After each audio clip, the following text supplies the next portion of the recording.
बेटी की तरफ आंख उठाने से भी पहले बाप से बात कर। জওয়ান সিনেমার পপুলার এই ডায়লগটা কি অফিসার সমীর ওয়াংখেড়েকে উদ্দেশ্য করে বলা হয়েছে? ইন্ডিয়ান রেভিনিউ সার্ভিসের অফিসার এই সমীর ওয়াংখেড়ে শাহরুখ খানের পুত্র আরিয়ান খানকে মাদক কেসে গ্রেপ্তার করেছিল। এখন ঠিক কি অবস্থায় আছেন এই তথাকথিত দাবাং অফিসার সমীর? আরিয়ানের কেসটারই বা কি হলো? সিনেমায় সুমিত আরোরার লেখা এই বিখ্যাত ডায়লগটা সাংবাদিকরা সমীর ওয়াংখেড়েকে শুনিয়ে তার প্রতিক্রিয়া জানতে চেয়েছিল। সমীরের জবাব ছিল, এটা তার কাছে রাস্তার ডায়লগ বলে মনে হচ্ছে, আমি ওই সিনেমাটা দেখেও নি। এর সাথে সাথে তিনি আরও কিছু কাব্যিক কথাও বলেন, আমি অনেক বাড়ি ও সেতু পুড়িয়ে দিয়েছি এবং সেই পোড়া বাড়ি ও সেতুতে নাচ করেছি, তাই আমি নরকের ভয় করি না, দয়া করে আমাকে ভয় দেখাবেন না। সমীর ওয়াংখেড়ে কি সত্যিই ভয় খাননি? শেষ বাজিটা কে জিতল এই ভিডিওটাতে সেটা জানতে পারবেন। 2021 সালে আরিয়ান খানকে মাদক কেসে গ্রেপ্তার করা হয়েছিল। তাকে এনসিবি মানে নার্কোটিক্স কন্ট্রোল ব্যুরোর সেই সময়কার জোনাল ডাইরেক্টর সমীর ওয়াংখেড়ে গ্রেপ্তার করেছিলেন। আরিয়ানকে মুম্বাইয়ের সমুদ্রে একটা বিলাসবহুল ক্রুজ জাহাজে কিছু সঙ্গী সহ গ্রেপ্তার করা হয়। সেখানে অনেক কোটিপতি আর সেলিব্রিটি ছিলেন। এই ডিপার্টমেন্টের কাজই হলো ড্রাগস অনুসন্ধান করা। এনসিবির প্রথম চার্জশিটে বলা ছিল আরিয়ান খান ড্রাগস নিচ্ছিলেন, তৈরি করছিলেন, ইম্পোর্ট এক্সপোর্ট করছিলেন, মজুত করছিলেন এবং কেনাবেচা করছিলেন। এতে 6 মাস থেকে 10 বছর পর্যন্ত জেল হতে পারে। আসল কথা হলো অভিযোগ খুবই গুরুত্বপূর্ণ ছিল। এরপর মিডিয়া সমীরকে দাবাং অফিসার বানিয়ে দেয়, মানে মিডিয়া ঘোলা জলে মাছ ধরতে নেমে পড়ে। কিন্তু কয়েকদিন পরই ঘটনায় টুইস্ট আসে। প্রভাকর শৈল সমীর ওয়াংখেড়ের বিরুদ্ধে প্রথম অভিযোগ তোলেন। কোনো রেইড হলে কিছু নিরাপরাধ ব্যক্তিকে সাক্ষী হিসাবে রাখা হয় এবং সই করানো হয়। প্রভাকর শৈল ছিলেন ওই ঘটনার একজন সাক্ষী।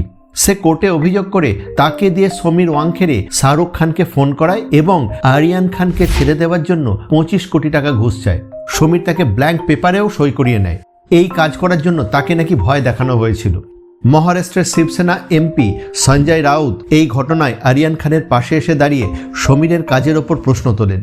ন্যাশনালিস্ট কংগ্রেস পার্টির মন্ত্রী নবাব মালিক কিছু প্রমাণ দিয়ে অভিযোগ করেন সমীর এর আগেও ভয় দেখিয়ে টাকা নিয়েছে। যেহেতু সমীরের সাক্ষী এই অভিযোগ করেন, তাই এই ব্যাপারটা পুরো 180 ডিগ্রি ঘুরে গিয়ে সমীরের দিকেই চলে যায় আর সব থেকে বেশি গুরুত্ব পায়। পরের দিনই দাবাং এই অফিসার পুলিশের কাছে প্রোটেকশন চাইতে শুরু করে। এই ঘটনার ইনভেস্টিগেশনের জন্য এনসিবি তারই সহকর্মী অফিসারদের নিয়ে একটা স্পেশাল টিম তৈরি করে। এই স্পেশাল টিমই পরে আরিয়ান খান ও আরও অনেকের নাম চার্জশিট থেকে বাদ দেয়। টিম এটাও জানায় ইচ্ছে করেই কিছু হাই প্রোফাইল ব্যক্তিকে ফাঁসানো হয়েছিল। প্রথম চার্জশিটে 27 জনের নাম ছিল, নতুন চার্জশিটে মাত্র 10 জনের নাম আছে। এই 10 জনও কিন্তু লো প্রোফাইল ব্যক্তি নয়, যেমন ফ্যাশন ডিজাইনার নূপুর সারিকার নাম আছে। এখানে একটা প্রশ্ন তো আসে, এই ধরনের পার্টিগুলোতে যেখানে অবৈধ কাজ হয় সেখানে কি আরিয়ান খানের যাওয়া উচিত ছিল? শাহরুখ আর গৌরী এই পার্টিগুলোর ডার্টি সিক্রেট কি জানতেন না? বর্তমানে সমীরের বিরুদ্ধে সিবিআই তদন্ত করছে। এবছর জুলাই মাসে সিবিআই তার বিরুদ্ধে এফআইআর দায়ের করেছে। সমীর ওয়াংখেড়েকে প্রায় কোর্টে তার বিরুদ্ধে কোনো ব্যবস্থা না নেওয়ার জন্য আবেদন করতে হচ্ছে। তিনি বর্তমানে কাস্টমস বিভাগের অ্যাডিশনাল কমিশনারের পদে আছেন। যেহেতু তার বিরুদ্ধে অভিযোগ এখনো প্রমাণিত হয়নি, তাই চাকরিতে বহাল আছেন। তদন্তকে যাতে প্রভাবিত না করতে পারেন তার জন্য মুম্বাই থেকে চেন্নাই বদলি করা হয়েছে। আরিয়ান খানকে কোর্ট ক্লিন চিট দিয়েছে। আরিয়ান খান যদি দোষ না করে থাকেন তাহলে এত বড় সমস্যার সৃষ্টি হলো কেন? অবশ্যই এই প্রশ্নটা আসতে পারে। এনসিবি যখন কোনো রেইড করে তাদের কাছে আগে থেকেই ইনফরমেশন থাকে, তারা প্রস্তুতি নিয়েই রেইড করে। তবুও সমীরের বিরুদ্ধে অভিযোগ উঠল কেন? তাহলে এটা কি প্রমাণ করছে যে সমীর ইচ্ছে করেই আরিয়ানকে ফাঁসিয়েছিলেন? 2023 সালে মুম্বাইয়ের একজন সমাজকর্মী সমীরের বিরুদ্ধে নতুন অভিযোগ করেন। জাহাজের ওই পার্টিতে একজন বিচার বিভাগের ম্যাজিস্ট্রেট উপস্থিত ছিলেন। সেখানে ওই ম্যাজিস্ট্রেট মাতাল হয়ে পড়েছিলেন, কিন্তু সমীরের টিম তাকে গ্রেপ্তার না করে গোপনে বাইরে বের করে নিয়ে যায়। সুশান্ত সিং রাজপুতের বান্ধবী কমেডিয়ান ভারতী সিং এদের বিরুদ্ধেও সমীরের টিম মাদকের মামলা দায়ের করে। এই কেসগুলো অনেকদিন ধরে চলছে, কিন্তু কোনো সমাধান হয়নি। অভিযুক্তরাও এখন জামিনে মুক্ত আছেন। এখন সমীর ওয়াংখেড়েকে বিজেপি দলের নেতাদের সাথে ফটোশুটে দেখা যাচ্ছে। আরএসএস এর নাগপুরের হেডকোয়ার্টারে প্রায় যাতায়াত করছেন, যেটা আগে কোনোদিন দেখা যায়নি। এটা কেন করছেন সেটা আপনাদের আর নতুন করে বলে দিতে হবে না।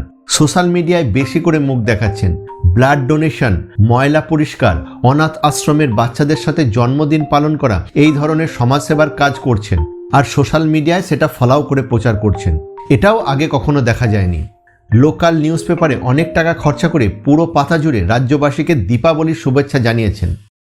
এগুলো দেখে অনেকে বলছে সমীর ওয়াংখেড়ে সিবিআইয়ের ভয়ে ভালো ইমেজ তৈরি করার চেষ্টা করছেন, পলিটিক্যাল সাপোর্ট পেতে চাইছেন। বিজেপির এমএলএ রাম কদম তাকে প্রকৃত দেশভক্ত সার্টিফিকেট দিয়ে দিয়েছেন। What? সিবিআই তদন্তে কি বেরিয়ে আসে সেটা সময়ই বলবে। এখন নিজেকে বাঁচাতে সমীরকে ছুটে বেড়াতে হচ্ছে। অন্যদিকে শাহরুখ খান তার ছেলেকে নির্দোষ প্রমাণ করিয়ে নিয়ে এসেছেন। আরিয়ান খানের আইনজীবী মুকুল রোহতগি কে জানেন? ভারতের প্রাক্তন অ্যাটর্নি জেনারেল। তার কাছে পুরো আইনটাই প্রায় মুখস্থ। আইনজীবীর কালো কোটটা পরে কোর্টে একবার উপস্থিত হওয়ার জন্য মুকুল রোহতগি কত টাকা ফিস নেয় জানেন? 60 লাখ টাকা। হ্যাঁ, ঠিকই শুনেছেন, 60 লাখ টাকা। তবে এটাও ঠিক, মাত্র 2 থেকে 3টে সিটিংয়ে তিনি কেসের ফয়সালা করে দেবেন। আদানি আম্বানিদের কেসও তিনিই লড়েন। আপাতত শাহরুখ খান তার ছেলেকে ভারতের নামী আইনজীবীদের দিয়ে ছাড়িয়ে নিয়ে এসেছেন। বাবা হিসেবে ছেলেকে সমস্ত বিপদ থেকে রক্ষা করেছেন। অবশ্যই বাবা হিসাবে তাকে ক্রেডিট দেওয়াই যায়। তাই শাহরুখ খান এখন বলতেই পারেন, All the parents here, बेटे को हाथ लगाने से पहले बाप से मत बताना। To all the parents, here, God bless you. Have a good evening and be good, be healthy. I love you very much.